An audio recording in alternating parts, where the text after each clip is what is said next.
இது மகிமை நேரம்.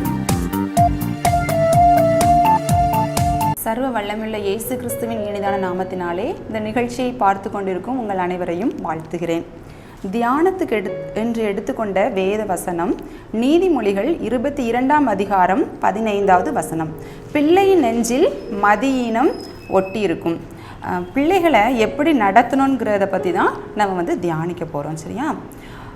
மதியினத்தை அகற்றாமல் இருந்தால் என்ன நடக்கும் அப்படின்னு கேட்குறீங்களா? அதுக்கும் இருக்குது. நீதிமொழிகள் 19ஆம் அதிகாரம் 3வது வசனத்திலே, மனுஷருடைய மதியினம் அவன் வழியை தாறுமாறாக்கும். சரியா? நம்ம பிள்ளைங்க பறக்கும் போதே ரொம்ப பெர்ஃபெக்டாக ரொம்ப ஞானம் உள்ள பிள்ளைகளாக இருக்கிறது இல்லை. அந்த பிள்ளைகளுக்கு நெஞ்சில் கண்டிப்பாக என்ன இருக்கும்? எல்லா காரியங்களும் பற்றும் பிள்ளைங்களுக்கு தெளிவாக இருக்காதுல்ல.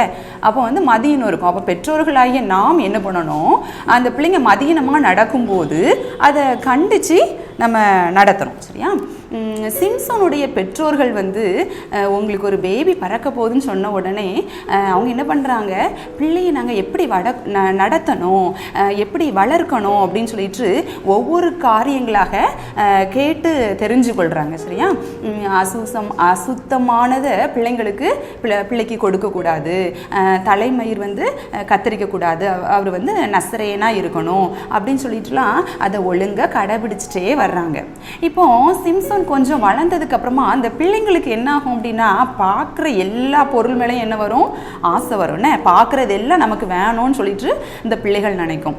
அது மாதிரி சிம்சோனுக்கும் ஒரு ஸ்திரீயை கல்யாணம் பண்ணணும் அப்படின்னு சொல்லிட்டு ஒரு ஆசை. சரியா? அது புற ஜாதியான ஒரு பெண். இப்போ தன்னுடைய பெற்றோர்கிட்ட கேட்குறாரு. அதெல்லாம் கரெக்டாக கேட்குறாரு. தன்னோட அம்மாட்டையும் அப்பாட்டையும் கேட்குறாரு, எனக்கு அந்த ஸ்திரீயை கல்யாணம் பண்ணி வைங்க அப்படின்னு சொல்லிட்டு. இப்போ சிம்சோனுடைய பெற்றோர்கள் என்ன பண்ணுறாங்க? தன் ஒரே மகன், தன்னுடைய செல்ல பிள்ளை புற மதத்தினுடைய பெண்ணை திருமணம் பண்ண இவங்களுக்கு விருப்பம் இல்லை. மாறாக அப்புறம் எதிரிகள் கையில் விழுறதுக்கும் விருப்பம் இல்லை. ஆனாலும் ஒரே பையன்ல, அதனால் ஃபஸ்ட்டு அவங்க வேண்டான்னு சொன்ன போதிலும் கூட அந்த சிம்சோனுக்கு என்ன பண்ணுறாங்க?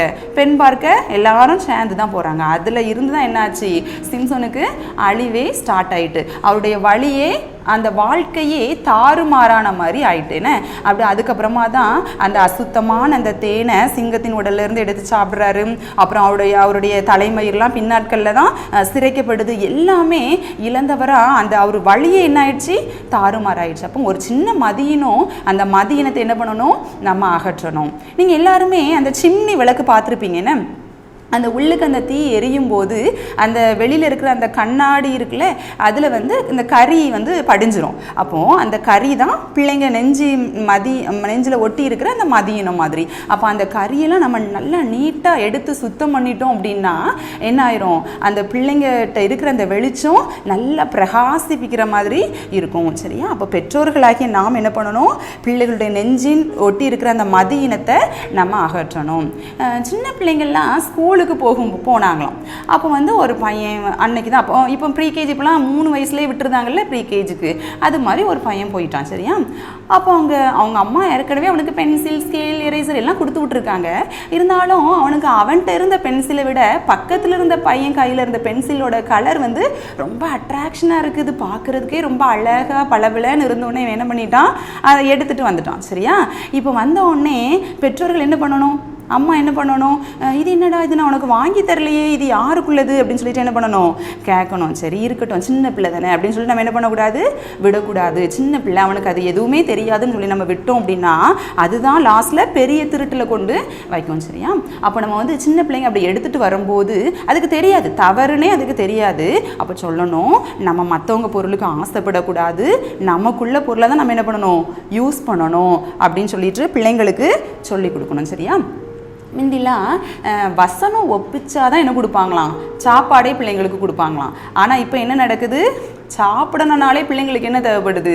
மொபைல் தேவைப்படுது. இது ஒரு பிசாசுனுடைய தந்திரம். இதை நம்ம அதை கண்டுபிடிச்சிட்டோம் அப்படின்னா அதுலேருந்து நம்ம ஈஸியாக தப்பிச்சிடலாம். என்ன எப்படியும் கண்டிப்பாக என்ன பண்ணும்? மனுஷன் அப்படின்னா வயிறு பசிக்கும். என்ன அப்போ ஏன் பிள்ளைங்களுக்கு வயிறு பசிக்கலை அப்படின்னா, நம்ம அந்த பிள்ளைங்க கண்ணில் படுற எல்லா ஸ்நாக்ஸும் கேட்ட உடனே வாங்கி கொடுத்துருது.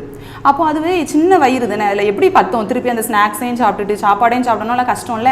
அதனால தான் அந்த பிள்ளைங்க என்ன பண்ணும், சாப்பாடு வேண்டான்னு சொல்லிட்டு ஒதுக்குறது. அப்போ நீ சாப்பிடணும்னு நான் உனக்கு மொபைல் தரேன், நீ மொபைல் பார்த்துட்டே சாப்பிடுன்னு சொல்லிட்டு பிள்ளைங்க கொடுத்துறது. நம்ம வந்து இதுக்கு எப்போவுமே நம்ம அலோவ் பண்ணக்கூடாது. என்ன, நம்ம இப்போ என் கூட சேர்ந்து ஒரு பாட்டு பாடுங்க. என்ன, சின்னஞ்சிறு வயதில் என்னை குறித்து விட்டார், மதியீனத்தை அகற்றி விட்டார், பரிசுத்தத்தையே எனக்கும் அளித்து பரிசுத்தமாய் மாற்றிவிட்டார். ஆனந்தமே பரமானந்தமே, இது மாபெரும் பாக்கியமே, இந்த பார்தலத்தின் சொந்தக்காரரவர், இந்த நுள்ளத்தின் சொந்தமானார். ஒரு கடைக்கு போகும்போது அங்கே வந்து ஒரு கத்தி ரொம்ப அழகாக பளபளன்னு இருக்குது, நல்ல கலர்ஃபுல்லாக இருக்குது. அந்த கத்தியை பார்த்தோன்னே நம்ம பிள்ளைங்க வந்து, அம்மா எனக்கு இது வேணும், எனக்கு வாங்கி தாங்கன்னு அதில் உட்காந்து அடம் பிடிக்குதுன்னா நம்ம வாங்கி கொடுப்போமா? வாங்கி கொடுக்க மாட்டோம். அப்படி தானே, எப்படி அழுது அப்படி அந்த இடத்துல உருண்டாலும் நம்ம அந்த கத்தியை நம்ம பிள்ளைக்கு நம்ம வாங்கி கொடுக்க மாட்டோம். ஆனால் இப்போ என்ன பண்ணுறோம், எல்லாருமே பிள்ளைங்களுக்கு மொபைல் கையில் கொடுத்து விளாட வச்சுருந்தோம். அந்த பிள்ளைங்க வந்து நம்மளை கரைச்சல் பண்ணாமல் இருந்தால் சரி அப்படின்னு சொல்லிட்டு என்ன பண்ணியிருந்தோம், அதை கொடுத்துருந்தோம். இந்த தப்பை நம்ம என்ன பண்ணக்கூடாது, செய்யக்கூடாது. ஏன்னா பிள்ளைங்க நம்ம கையில் கொடுக்கப்பட்டவர்கள், அவங்கள நம்ம ஆண்டவருக்கு நேராக பிள்ளைகளை என்ன பண்ணணும், வழி நடத்தணும். சிறு வயதிலிருந்தே அவருக்கு ஏற்ற பிள்ளைகளாக நம்ம வழி நடத்தணும். சிம்சனுடைய பெற்றோர்கள் நல்ல அழகாக தான் வளர்த்துட்டு இருந்தாங்கன்னு, ஆனாலும் ஒரு மதியினம் வரும்போது நம்ம பிள்ளைங்களை செல்லமாக வளர்த்ததுனால சில நேரம் ரொம்ப பிள்ளைங்களை கடிந்து கொள்ள முடியாமல் நம்மளுக்கு போயிடுது. அந்த மதியினம் அந்த பிள்ளைகளுடைய வாழ்க்கையே லாஸ்ட்டில் என்ன பண்ணிடுது, தாறுமாறாகிறது.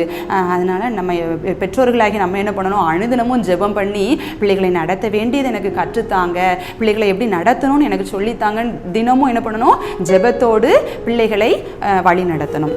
ஜெபம் செய்வோமா? அன்புள்ள ஏசப்பா, நீ எங்கள் கரங்களில் தந்த எங்கள் குழந்தைகளுக்காக உமக்கு நன்றி ஏசப்பா. பிள்ளைகளை நடத்த வேண்டிய வழியை எங்களுக்கு நீங்கள் கற்றுத்தாங்க. பெற்றோர்களாக எங்கள் ஒவ்வொருவருக்கும் அந்த ஞானத்தை நீங்கள் வைக்கிறபடியால் உமக்கு கோடான கொடி நன்றி ஏசப்பா. ஆமேன். இயேசுவின் மூலம் ஜெபிக்கிறோம் ஜீவனும் பரிசுத்தமுள்ள நல்ல பிதாவே. ஆமேன்.